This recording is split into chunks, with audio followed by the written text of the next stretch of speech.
The story of the envious man, and of him that H.K. envied. Hassan Ali was respected by all his neighbours, except by one man, who, envying his great reputation, conceived a violent hatred to him.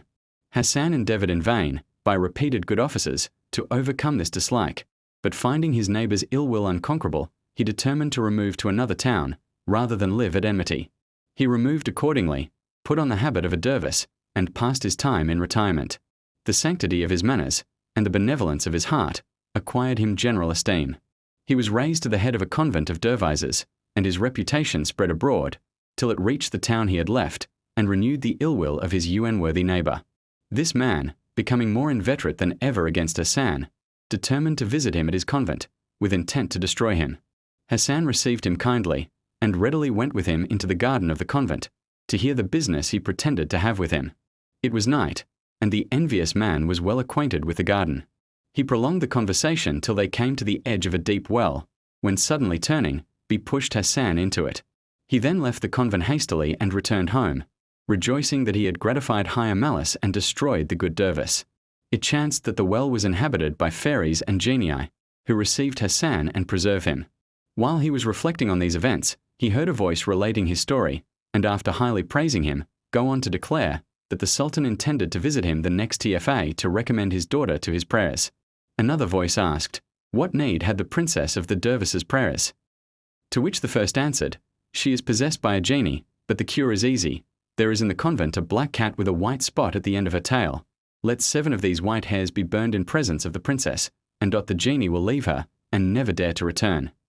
The dervish took care to remember this conversation.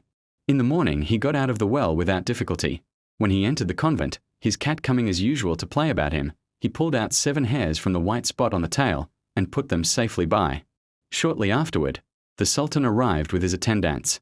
Hassan received him with suitable respect, and immediately, before the Sultan had explained the cause of his coming, he caused fire to be brought in, and burning the hairs, the genie gave a great cry, and left the princess, who instantly appeared to be perfectly recovered. The Sultan rejoiced beyond measure at this event. Having the highest opinion of the good dervish, he gave him his daughter for a wife, and dying soon after, Hassan succeeded to his throne. When he made his public entry into his capital, great crowds flocked from all parts to see their new sovereign. Among the rest came the envious man, who little expected to find his old neighbour alive, and become his prince.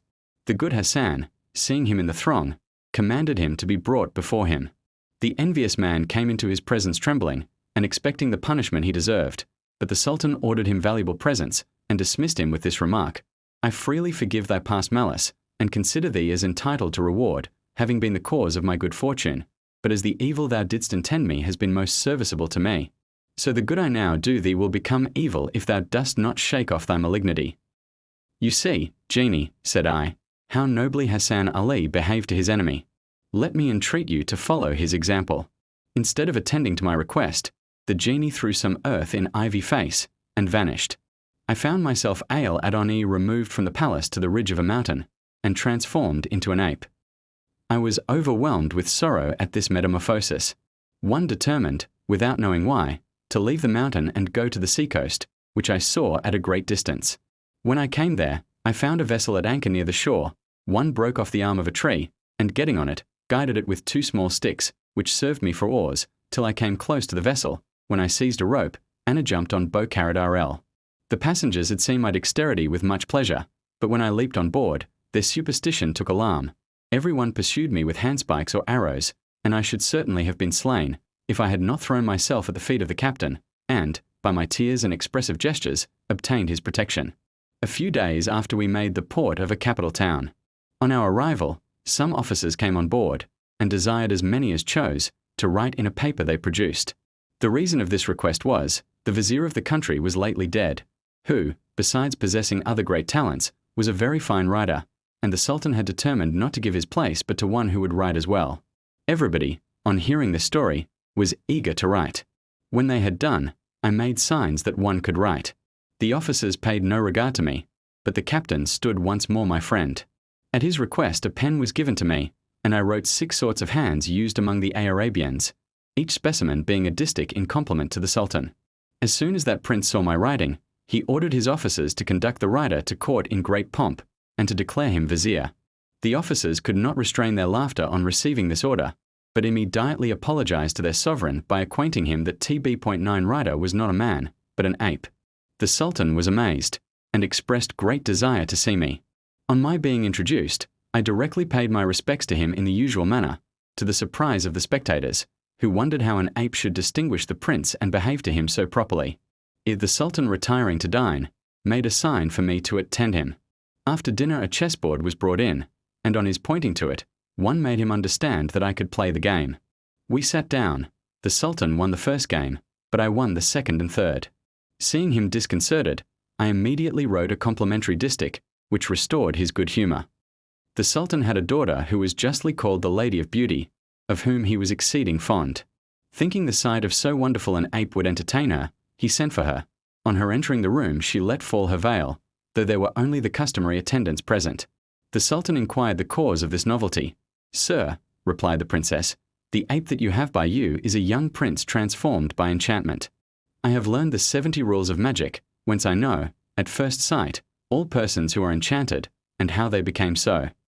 "Have you power also," said the Sultan, "to dispel the charm?" "I have," replied the princess. "Do so then immediately, I entreat you," said the Sultan. "I interest myself exceedingly in this prince's fortune. If you can restore him, I will make him my vizier, and he shall marry you." The Lady of Beauty retired, and presently returning, brought a knife which had some Hebrew words engraved on the blade.